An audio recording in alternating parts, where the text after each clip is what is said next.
Yes, hai. Assalamualaikum semua. Terima kasih korang yang menonton hari ini. Dan hari ini Projek Solo berada di Kuala Ketil. Dan di belakang ni M-Force Best Shop yang terbaru bakal dilancarkan sebentar lagi. Dan dalam pada itu juga ada beberapa model yang terkini daripada M-Force yang bakal dilancarkan, geng. So kau nak tahu jentera apakah nanti? Korang kena tunggu. Stay tune. Surprise. Let's go.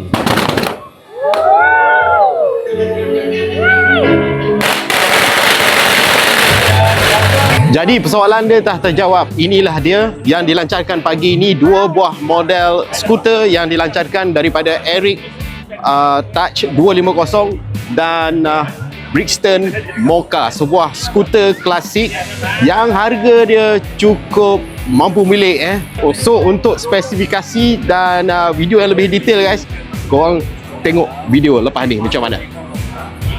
Kita lihat sedikit harga yang ditawarkan pada Eric Touch. Harga bermula pada 13,688, tidak termasuk cukai jaran dan insurans. Dan spesifikasi enjin hadir dengan 249cc, 22 horsepower, hadir dengan keyless system dan dashcam hanya di bahagian hadapan sahaja. So kalau kita lihat Eric Touch ni, sebelum ni kita dah tengok di Maibs hari tu bersempena dengan bike show, dan hari ni harga rasmi dilancarkan, ya. Eric Touch. Okey, dia hadir dengan windshield secara elektrik, automatic. Okey, TFT meter. Tak silap aku 7 inci. Kita lihat sedikit kompartmen bawah seat besar macam ni, kan. Kita boleh tekan bawah. Kita lihat sedikit muka hadapan dia. Hazard light dia sedang menyala. Dia hadir dengan ABS, dual channel ABS, dan dashcam di bahagian hadapan sahaja. Alright. Dan kita lihat pula Brixton Mocha 250. Ini adalah skuter 250cc yang berharga bawah pada 13,000. Mana nak dapat skuter yang serendah ini, kan? Untuk video yang lebih detail, korang layan dulu video ni macam mana, spesifikasi enjin dia macam mana.